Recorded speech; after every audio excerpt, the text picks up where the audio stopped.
Well, despite the ongoing humanitarian disaster relief effort in Myanmar in the wake of the earthquake, the military regime is accused of using this moment to bomb rebel strongholds in an already devastated parts of the country. There have been reports of a helicopter attack in a region close to the epicenter of the earthquake, as well as airstrikes in the region of Sagaing and Kachin state as well. The UN calling on the country's leaders to halt all military operations. So you get a sense of the geography of the country and how wide what the rebels are reporting these ongoing strikes. We're not hearing anything from the military.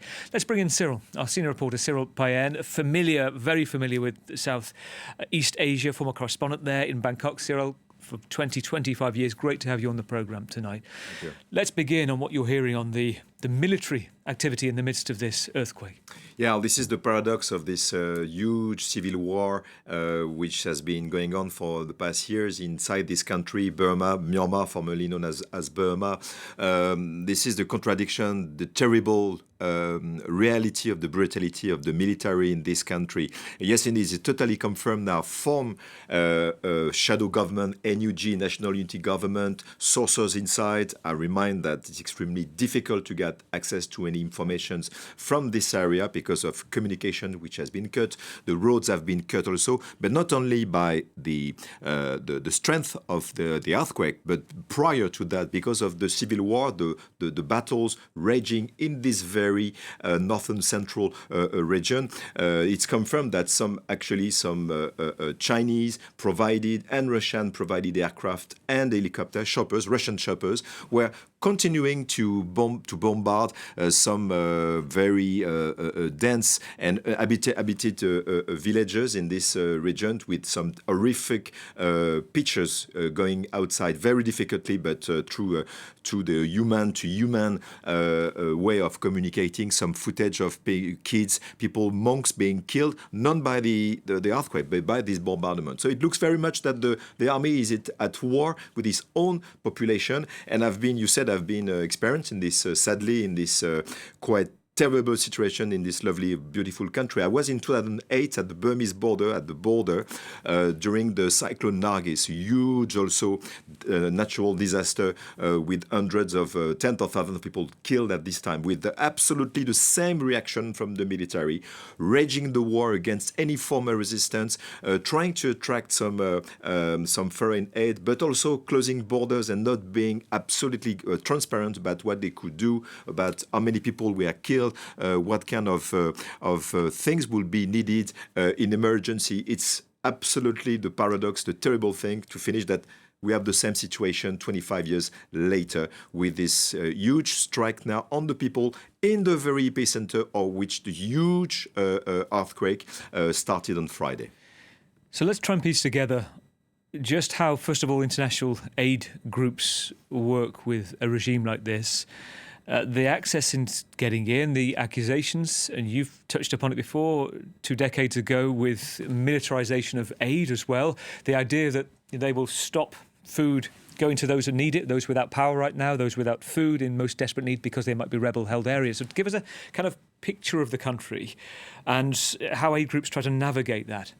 Well, this is also extremely difficult for the diplomacy to try to navigate this way of handling the country. For instance, all the embassies from diplomatic sources have been told this morning, all the foreign consular or embassy have been contacted directly on Saturday by the regime, by the military junta, saying we need help.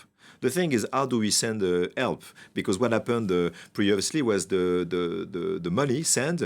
We're talking about 2 million by the United States, emergency aid, 2.5 from the EU, the ASEAN, the Southeast Asian countries are trying to get in, but the money is just channeled through the military. This is the whole story. And what we have on the very first hand testimonies on the ground is that the money is not going anywhere there. People are just left by themselves and trying. And the pictures we have, we don't see any military going to help.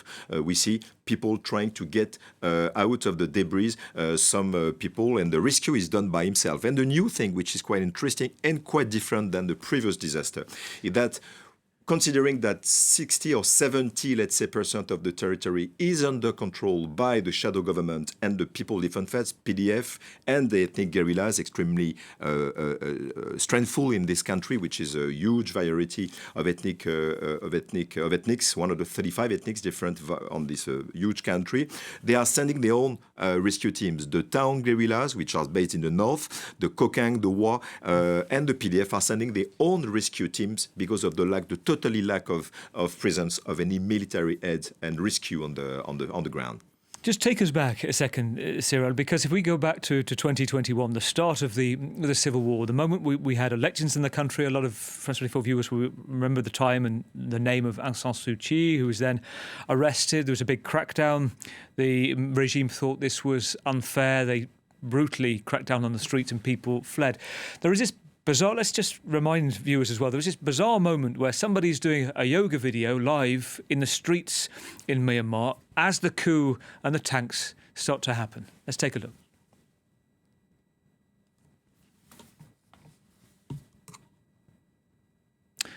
I think if the gallery's listening...